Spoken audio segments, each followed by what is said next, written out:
కోల్కతాలో ఏం జరుగుతుంది? దేశం మొత్తం షాక్ అయిన రోజు ఇది.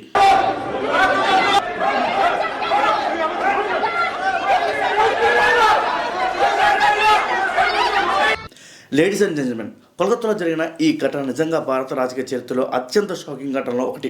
ఒక రాష్ట్రానికి ముఖ్యమంత్రి అయిన ఒక వ్యక్తి ఒక ప్రైవేట్ కంపెనీని కాపాడటానికి కేంద్ర ప్రభుత్వం దర్యాప్తు సంస్థ అయిన బహిరంగంగా ఒత్తిడి తీసుకొచ్చే ప్రయత్నం చేసింది. ఆ స్థాయికి వెళ్ళింది. ఎవరైనా ఊహిస్తారో చెప్పండి? ఇది ఎవరి గురించి మాట్లాడుతున్నా తెలుసా మీ అందరికీ? పశ్చిమ బెంగాల్ ముఖ్యమంత్రి మమతా బెనర్జీ గురించి నిన్న జరిగిన రైడ్ గురించి. అసలు రైడ్ ఎందుకు జరిగింది? దేశంలో ప్రముఖ కేంద్ర దర్యాప్తు సంస్థ ఎన్ఫోర్స్మెంట్ డైరెక్టరేట్ ఈడీ ఒక ప్రైవేట్ కంపెనీ దాడులు చేయాలని నిర్ణయించుకుంది. ఆ కంపెనీ పేరు ఐపాక్. ఐపాక్ అంటే మీ అందరూ తెలుసు, 2019లో జగన్మోహన్ రెడ్డికి ప్రత్యక్షంగా సాయం చేసిన కంపెనీ, అంటే డిజిటల్గా. ఐపాక్ అంటే ఏంటి? ఇది ఒక ప్రైవేట్ ఎలక్ట్రానికల్ స్ట్రాటజీ కంపెనీ. రాజకీయ పార్టీలకు ఎన్నికల వ్యూహాలు ఇస్తుంది, సోషల్ మీడియాలో మేనేజ్మెంట్ చేస్తుంది, డేటా అనాలిసిస్ చేస్తుంది, క్యాంపెయిన్ ప్లానింగ్ చేస్తుంది రాజకీయ పార్టీలకి. ఇది తృణమూల్ కాంగ్రెస్ పార్టీ ఆఫీస్ కాదు, ఇది ప్రభుత్వ సంస్థ అసలే కాదు, ఇది పూర్తి స్థాయి ప్రైవేట్ కంపెనీ. ఎవరింట్లో రైడ్ జరిగింది? ఈడీ అధికారులు హెచ్ఐయు హైయెస్ట్ ఇంటెన్సిటీ యూనిట్కి చెందిన 7 అధికారులు కలిసి ఐపాక్ హెడ్ అయినా సరే ప్రతీక్ జైన్ నివాసంలో రైడ్ చేశారు. ఈ కంపెనీ మొదట ప్రశాంత్ కిషోర్, మనందరికీ తెలుసు ప్రశాంత్ కిషోర్ ఎవరంటే జగన్ గారి అత్యంత సన్నిహితుడని. ఆయన చేత స్థాపించబడింది. కానీ అయితే ఆయన ఇప్పుడు నాకు సంబంధం లేదు ఈ కంపెనీతో అని చెప్తున్నారు. అనూహ్యంగా రంగప్రవేశం చేసిన ముఖ్యమంత్రి ఇక్కడ అసలు షాకింగ్ ట్విస్ట్ మొదలైంది. రైడ్ జరుగుతుండగానే మమతా బెనర్జీ స్వయంగా అక్కడికి వచ్చేశారు. ఒక ముఖ్యమంత్రి వస్తుంటే ఎలాంటి నోటీస్ లేదు, ఎలాంటి అధికార హోదా లేకుండా ఒక ప్రైవేట్ కంపెనీ ఇంటికి, ఇది సాధారణ విషయం కాదు. ఒక ముఖ్యమంత్రి ఇలా చేయడం దేశవ్యాప్తంగా షాకింగ్ గురి చేసింది. ఆమె ఏం చేసింది? ఇంటికి వెళ్ళడం.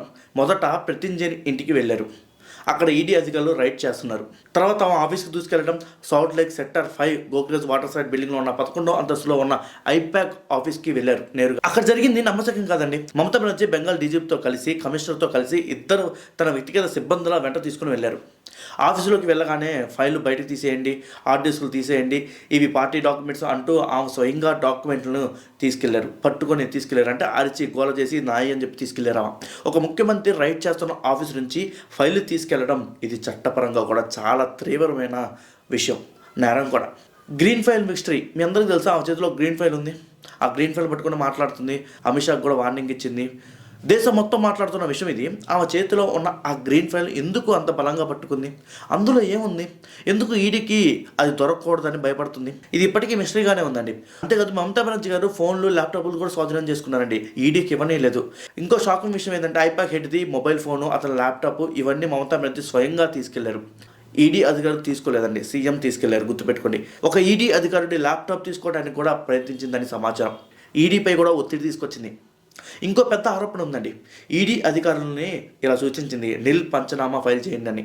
అంటే అసలుకి ఏమీ దొరకలేదు అని రాయమని ఒత్తిడి చేసింది. ఇది కనుక నిజమైతే ఇది అధికార దుర్వినియోగమే. కేంద్ర దర్యాప్తులో జోక్యం చేసుకోవటం, రాజ్యాంగ వ్యవస్థపై దాడి చేయటం. మమతా బెనర్జీ ఏమనుకుంటున్నారు అసలుకి? ఆమె బహిరంగంగా చెప్పింది ఏంటంటే వాళ్ళు నా పార్టీ డాక్యుమెంట్స్ తీసుకెళ్లారని, నా ఎలక్షన్ స్ట్రాటజీ ఇదని, నా క్యాండిడేట్ లిస్ట్ ఇందులో ఉందని. ఇది ఒక పెద్ద ప్రశ్న అండి. ఐపాక్ ఒక పార్టీనా?